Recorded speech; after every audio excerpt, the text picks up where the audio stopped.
এখন তো বলতে পারতেছি না যে দোয়া করেন, কারণ মায়ের দোয়া টিম হয়ে গেছে। বন্ধ করে দিচ্ছে। মায়ের দোয়া ক্রিকেট দল সামাজিক যোগাযোগ মাধ্যমের সুবাদে যা এখন সবার মুখে মুখে। শান্ত লিটনদের যাচ্ছে তাই পারফরমেন্স দেখে অনেকেই কটাক্ষ করে বলে মায়ের দোয়া ক্রিকেট দল। সেটা নজর এড়ায়নি সাকিব আল হাসানের। যুক্তরাষ্ট্রের টি-20 বিশ্বকাপ কাভার করতে যাওয়া গণমাধ্যম কর্মীদের মজার ছলেই কথাটা বললেন তিনি। এক অঙ্গে কত রূপ, তার আগ্রাসী রাগী চেহারা দেখেছেন অনেকে। নেতিবাচক সংবাদের শিরোনাম হয়েছেন বহুবার, তবে বিপরীত চিত্রও আছে। ভক্তদের মন জয় করে নেয়ার মতো অনেক ঘটনাও আছে। ফ্রেন্ডলি সাকিব অন্যরকম।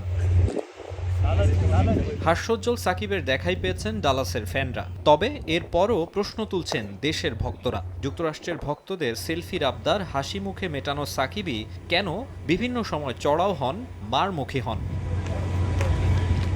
বাংলাদেশের ক্রিকেট ইতিহাসের সবচেয়ে বড় তারকা সাকিব, তার জন্য পাগল এখানকার সমর্থকরা। জনবহুল দেশে যেখানেই তিনি যান ঘিরে ধরেন ক্রিকেট প্রেমীরা, বাড়াবাড়িও করে বসেন অনেকে। তবে তারপরও কিছু সময় সাকিবের আগ্রাসী আচরণে বিব্রত হতে হয় বোর্ডকে। তাই এ বিষয়ে আরও নমনীয় হবেন বিশ্বসেরা অলরাউন্ডারের কাছে, এতটুকুই চাওয়া সবার। মাকসুম আলম খান, সময় সংবাদ।